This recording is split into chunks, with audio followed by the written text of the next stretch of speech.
Hi guys, welcome back to my channel. I am so glad that you decided to click on today's video.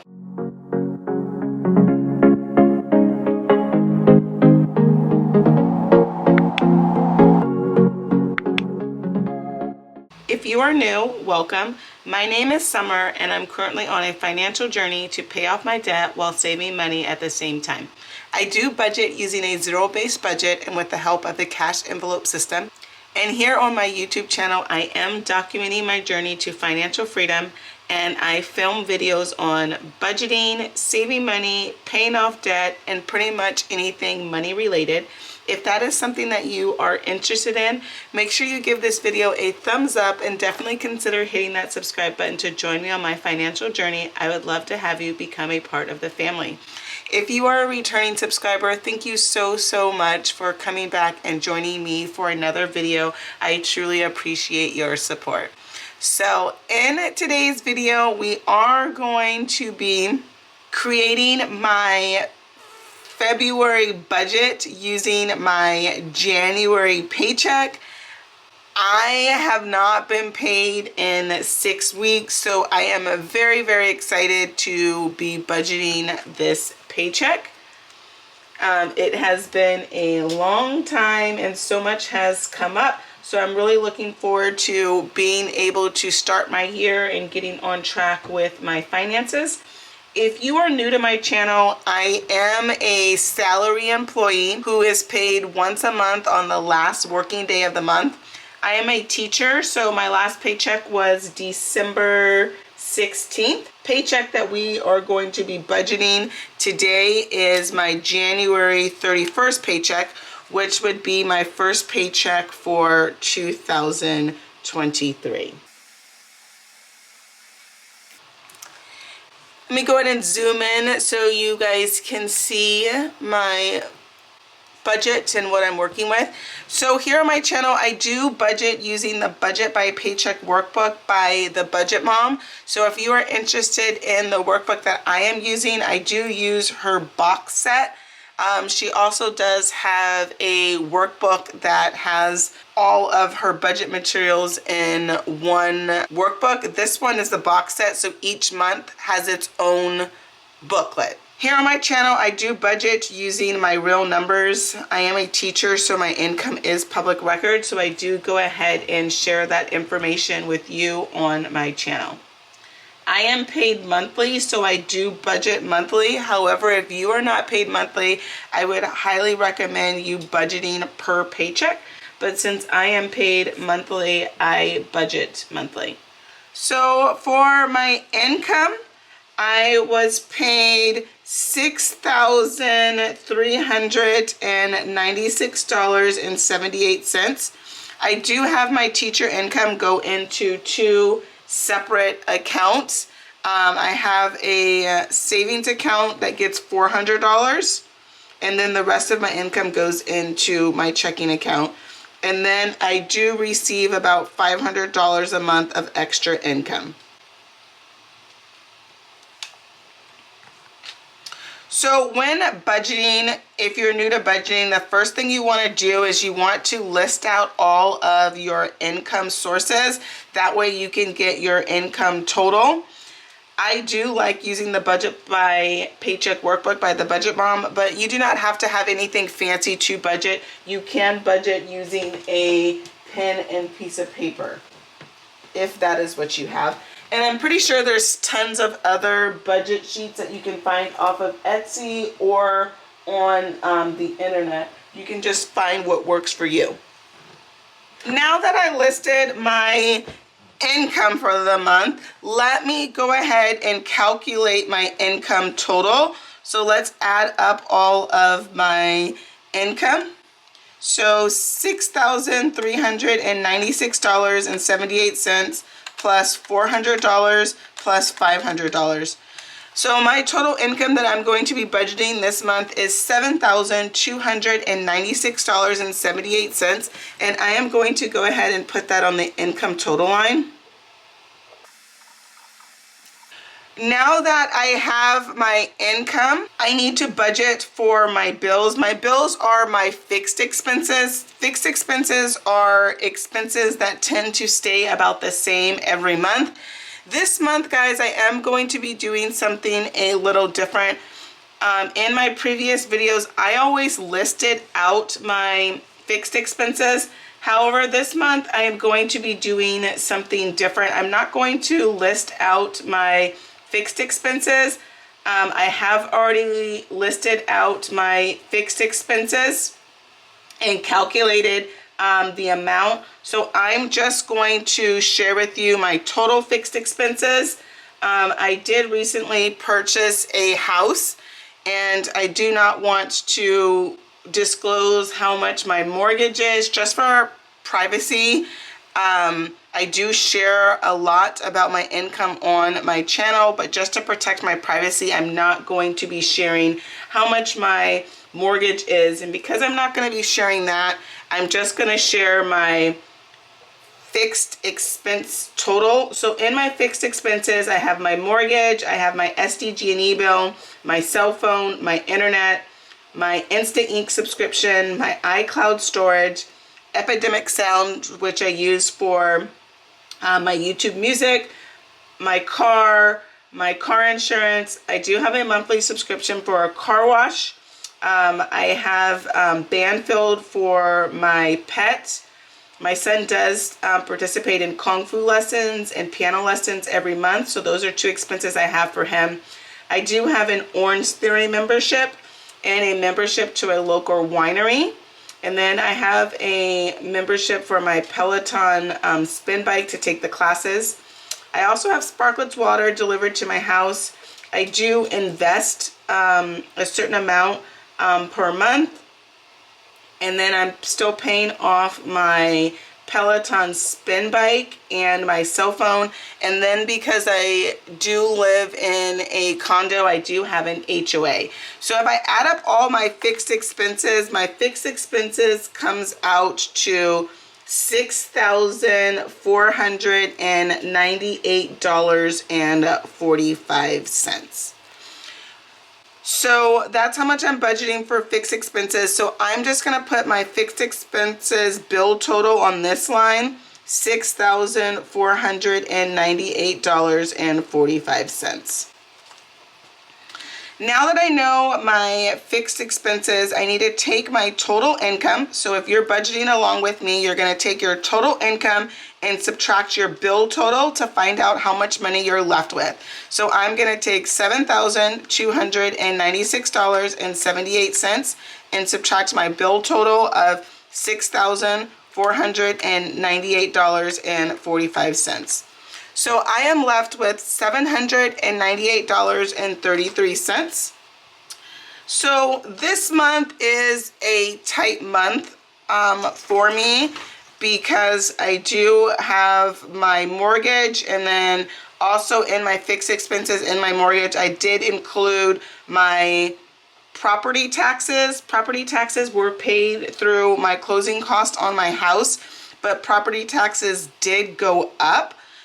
And that portion was not paid through closing when I closed on my house. So I had to pay, I believe it was like $1,800 and something for that. So that is included in my fixed expenses for this month. And then I'm going to reach out to the title company and to my mortgage company to make sure that I will not have that expense next year. And if I do, how much money I need to set aside per month to make sure that I'm not stuck with a large bill at the end of the year.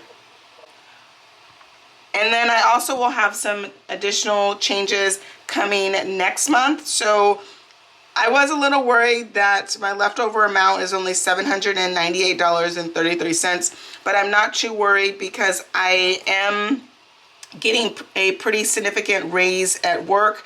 I'm getting about a 9% raise at work, and my car should be paid off this month. So that is going to free up some money, plus I'll have some additional income come in. So let's just worry about this month, and then I'm pretty sure next month will be a much better month for me in terms of my finances. But I'm just gonna work with what I have. So I'm left over with $798.33. The next thing that I need to budget for, or if you're budgeting along with me, you need to budget for, is your variable expenses.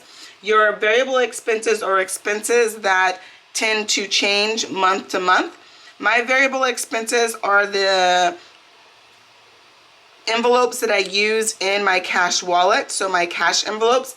And I have the following variable expenses for this month. I have my food, my household, my miscellaneous, my self-care. And typically I will have a guilt-free envelope, but because I only have $798.33 this month, I am going to be reducing my budget for my cash envelopes, and I will not be stuffing my guilt-free envelope this month or budgeting money for my guilt-free envelope. For food, I am going to give it its usual $400.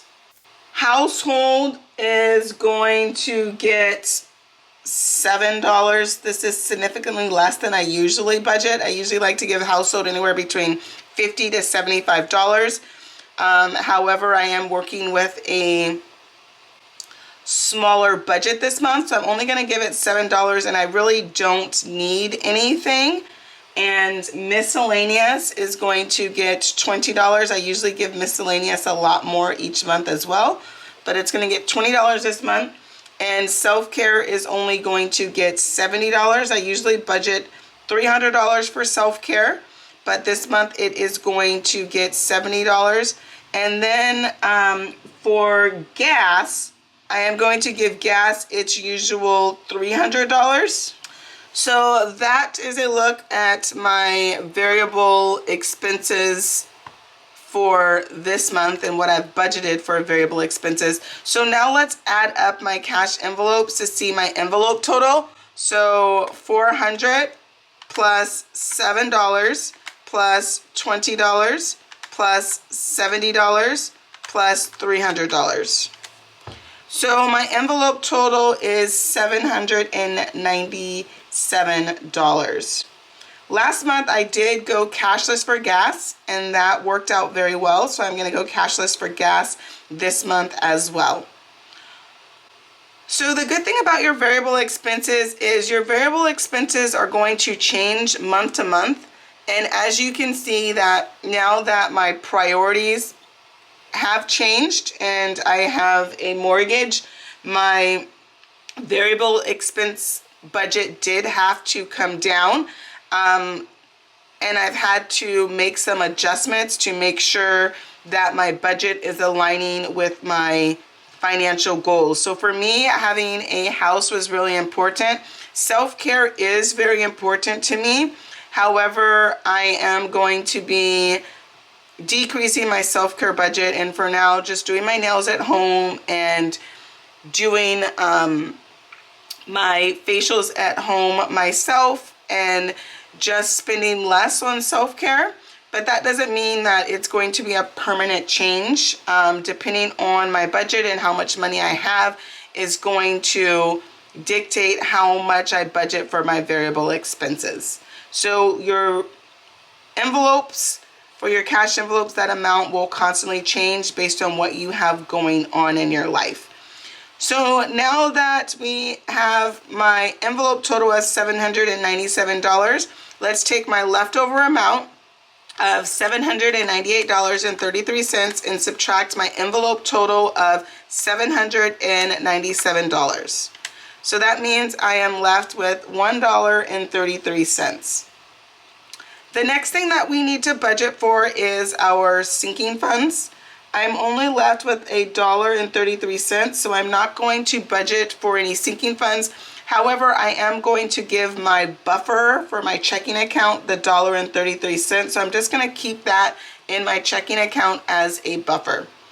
So now if we take my leftover amount of $1.33 and subtract my sinking fund total of $1.33, that means we are going to be left with $0. So that is how I get a zero-based budget. So if I take my income, my total income, and subtract my fixed expenses, and then subtract my envelope total, and then subtract my sinking funds, I'm left with $0. So the goal of a zero-based budget is to be left with $0. That way every dollar in your budget is accounted for. One thing I do want to share with you guys is on Black Friday, I did purchase the Budget Moms budget course that includes the Excel Budget by Paycheck workbook. I just started using that this month, and I have to say that that is amazing. It is totally worth the cost. I was hesitant to purchase the course because of the cost, and just because I've been using her method for the last 2 years. But I have to say that I have learned so much from her course, and I never thought that I would like budgeting digitally, but it is really nice being able to have the Excel and for things to be able to populate. And I'm really looking forward to using the Excel version to really close out my budget. So if you would like me to make a video on the Budget Moms Excel Budget by Paycheck workbook, just let me know, and I would love to share that with you guys. I still do like to use pen and paper, so I'm still using both of them, but I am finding it is a lot easier for me to track my expenses using the Excel, because everything does populate and it does all the math for me. So it's definitely helping me save time. Lastly, I did want to touch on my income total. I have gotten a couple of questions about my income and people wondering how I have been able to increase my income. So I have been able to increase my income by working some extra hours at work. I have been doing tutoring twice a week at work for an hour each time. My job is offering a pretty premium hourly rate for that. When I do tutor, I am paid $75 an hour. So that definitely has helped me to increase my income. And then I also do work for a really good school district. My district does guarantee to be one of the top 3 paying districts in the area.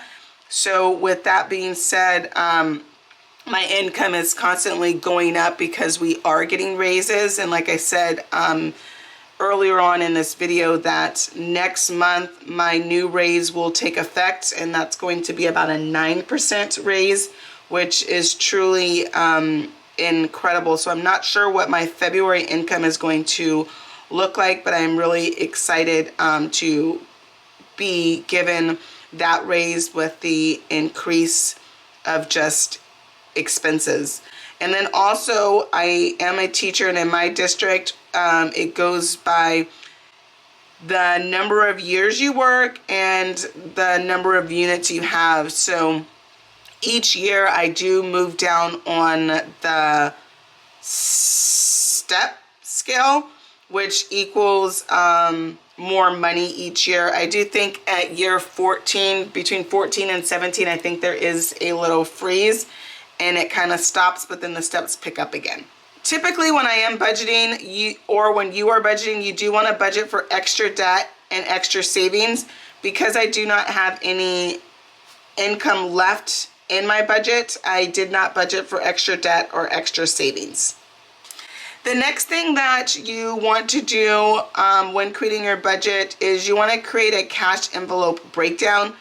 And with the cash envelope breakdown is you list all of your categories and the amounts. So for food, I budgeted $400. For household, I budgeted $7. Miscellaneous, $20, and self-care, $70. And then for gas, I'm just going to keep the gas in my bank account because I am cashless for gas.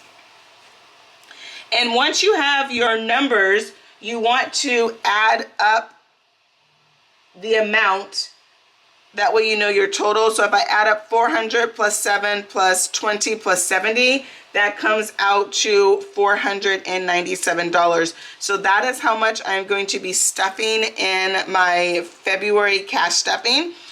But prior to that stuffing, I do need to figure out my cash denomination breakdown.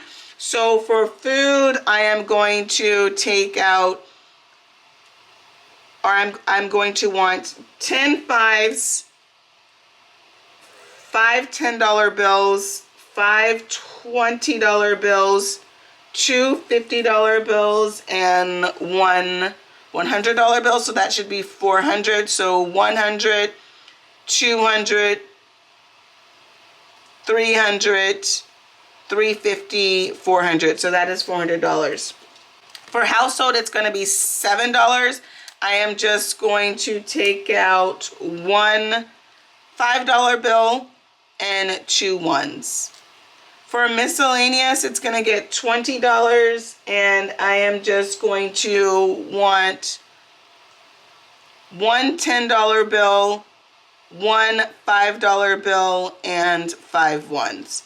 And then for self-care, I budgeted $70. That's going to get 1 $50 bill, 1, oh, sorry, I messed up down there.